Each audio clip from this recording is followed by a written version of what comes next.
নমস্কার, কেমন আছেন সবাই? আমার আজকের ব্লগে আপনাদের অনেক অনেক স্বাগত জানাই, তার সাথে সকলকে জানাই সুপ্রভাত। আজ হচ্ছে শনিবার, সকাল 9টা বাজে এখন। আর আজকে শনিবার, কুহুর স্কুল ছুটি আছে। শনি রবি 2 দিন কুহুর স্কুল ছুটি থাকে, তো সেই কারণে কুহুর তো আজকে স্কুল নেই, কুহু বাড়িতেই আছে। আর একটু আগেই কুহু ঘুম থেকে উঠেছে। স্কুল থাকলে তো সেই 7 সকালে ঘুম থেকে টেনে তুলে দিই, আর স্কুলটা না থাকলে না, তো যতক্ষণ ঘুমাতে চাই আমি ওকে ততক্ষণই ঘুমাতে দিই। এমনিতেই তো বাচ্চাদের ঘুম থেকে টেনে তুলতে হয় না, তো কি করব, বাধ্য হয়ে স্কুল যেদিন করে থাকে সেদিন করে তো টেনে অত সকালে ঘুম থেকে তুলতেই হয়। তো আজকে দেরি করেই ঘুম থেকে উঠেছে। আর ঘুম থেকে ওঠার পরে ওকে ব্রাশ করিয়ে দিয়ে হাত পা চোখ মুখ ধুয়ে দিয়ে চুলগুলোকে টেনে শক্ত করে বেঁধে দিচ্ছি। এত গরম তো, ওই গরমের মধ্যে চুলগুলো ছাড়া থাকলে আরও বেশি গরম লাগবে, ওই কারণে চুলগুলো টেনে বেঁধে দিচ্ছি। আর কুট্টু আজকে স্কুলে যায়নি, কারণ হচ্ছে কুট্টুর সোমবার থেকে ক্লাস টেস্ট পরীক্ষা আছে। সোমবারে দুটো একসাথে ক্লাস টেস্ট পরীক্ষা রয়েছে, ওর সামনেই হচ্ছে পরীক্ষা রয়েছে। তো ক্লাস টেস্ট শুরু হয়ে গেছে, তো আমি বললাম স্কুল গিয়ে আর দরকার নেই, ঘরে বসেই তুই পড়াগুলো কর, ক্লাস টেস্ট আসছে দুটো একসাথে।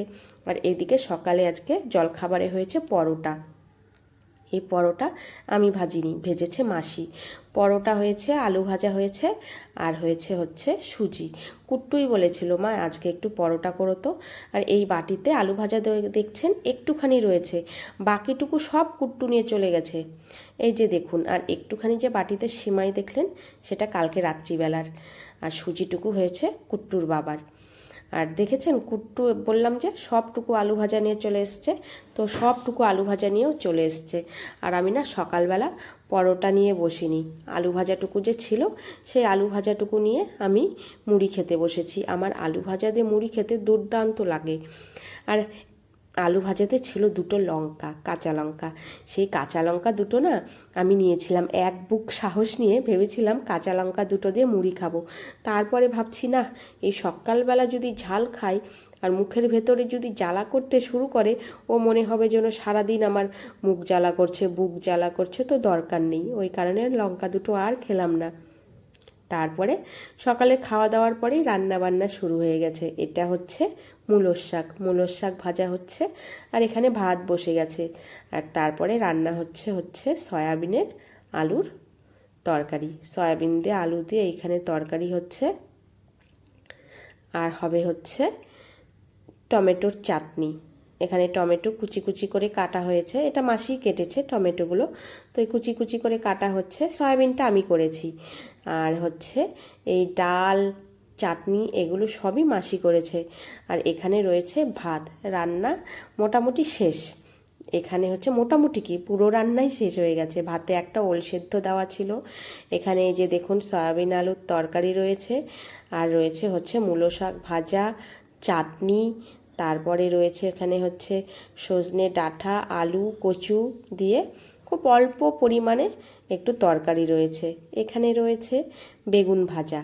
আর এখানে কুট্টুর বাবার জন্য একটুখানি ছানার ডালনা করে, ছানার ডালনাটা মানে ছানার ডালনা করে বলছি, দেখুন ছানার বড়া ভেজে ডালনা করা হয়েছে।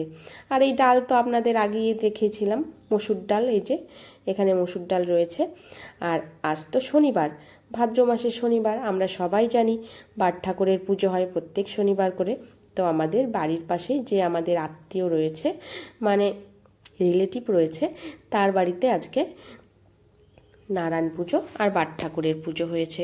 তো সেই দুপুরবেলায় আমরা এখানে প্রসাদ খেতে এসেছি, আমি প্রসাদ খেতে বসেছি, পাশেও কুট্টু বসেছে, আর মাসিও এসছে। যে দেখুন, মাসিও এখানে বসে প্রসাদ খাচ্ছে।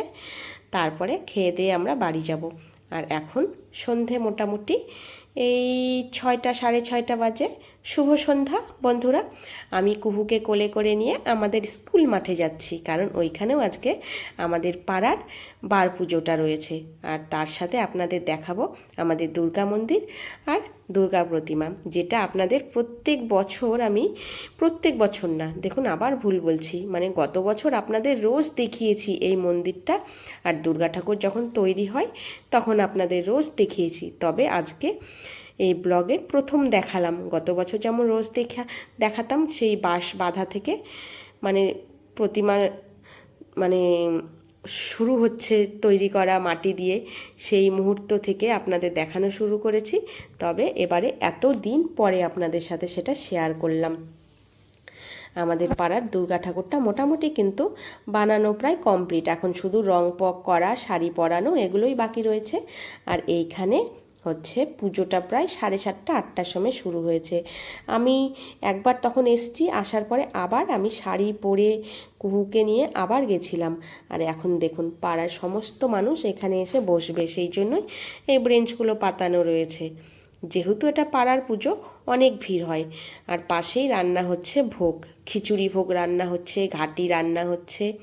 আর একটু পরেই দেখা যাবে এই জায়গাটা পুরো ভরে গেছে, মানুষে একেবারে থই থই করছে। আর মন্দিরটা দেখুন, দুর্গা মন্দিরটা আপনাদের বারবার দেখানোর চেষ্টা করছি।